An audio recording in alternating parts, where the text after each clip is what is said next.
Hi, we're going to be discussing the book, Their Eyes Were Watching God. And first, we're going to discuss the theme. So, the theme that I found in this. And the theme that I found um, in reading this book was uh, gender inequality and discrimination. The first one that I found was in Janie's first husband, Logan. Their marriage was about obedience, and he wanted Janie to do whatever he told her to do. So, on page 26, okay, he says, and I ken y'all the wood healed and chop it fun like you ought to be out there towing it inside. My first wife never bothered me about chopping no wood, no how. She grabbed the axe and sling chips like a man. You done been spoiled rotten. Sorry for that. It's not good. But he's basically telling her that she should be out there doing everything like he should be doing, and she should just be obedient. And it doesn't matter who she is; she should just be out there working. The next one that I found was with Janie's second husband. They had a really strict marriage. Instead of letting her out and about, he'd keep Janie inside the general store that he bought and built himself, and he makes her be quiet. And while he and the rest of town go out and have fun. So that's on page 60.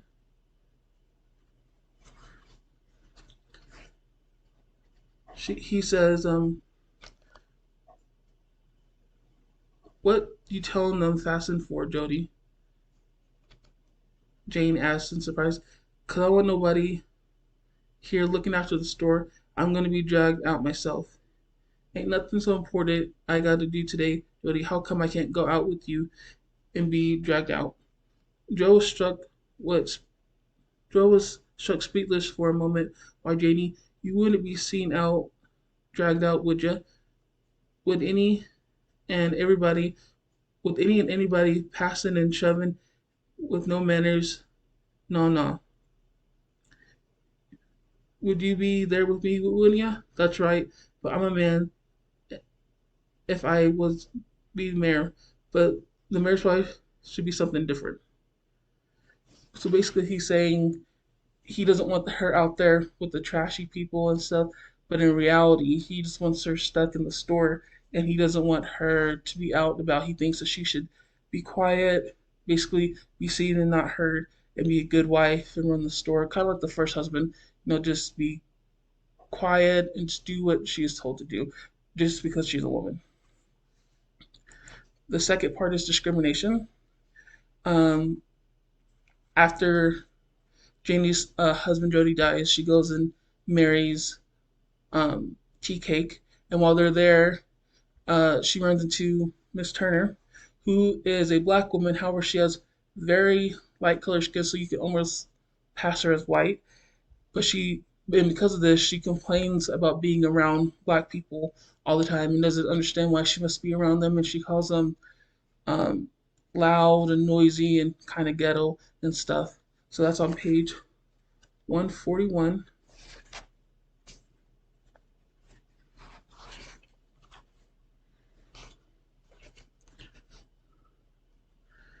She says, using me, use different for me. I can't stand black N-words, and I don't blame them white folks from hating on them because I can't stand them myself. Another thing, I hate seeing black folks like me and you mix up with them. Us ought to class off.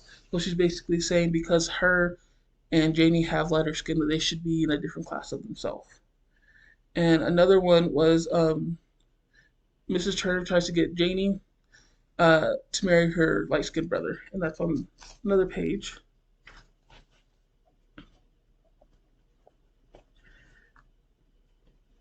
I'm gonna set my brother come down here and spend time with us. He's sort of out of work, and I want you to meet him most special. You and him would make a swell couple, cause if you weren't married yourself. He's a fine carpenter, and his kin he gets when he can gets anything to do. And he's basically saying just because Janie is light skinned and her brother is light skinned, they should be married, and she shouldn't be married to Tea Cake, who is much darker. Finally, the last discrimination is on page 171. It's after the hurricane.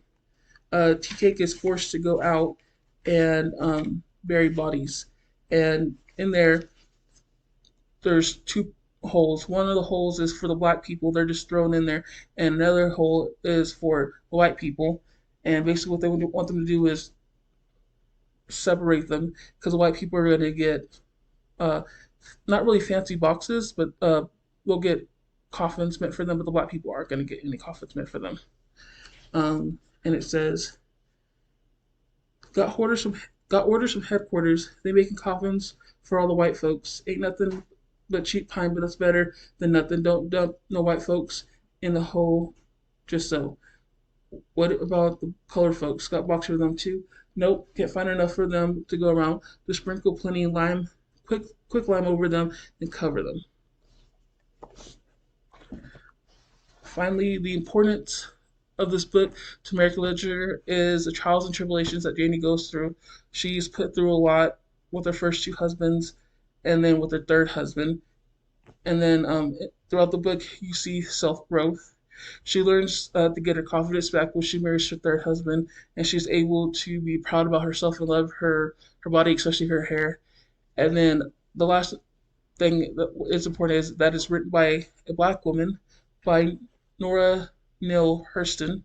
I think that's important because back in the day it's very difficult for um, women writers, especially black women writers, to be seen. So to have this book published was a very big deal. And for us to be reading it now, and it's the 75th anniversary, it's very important to have this out. Thank you.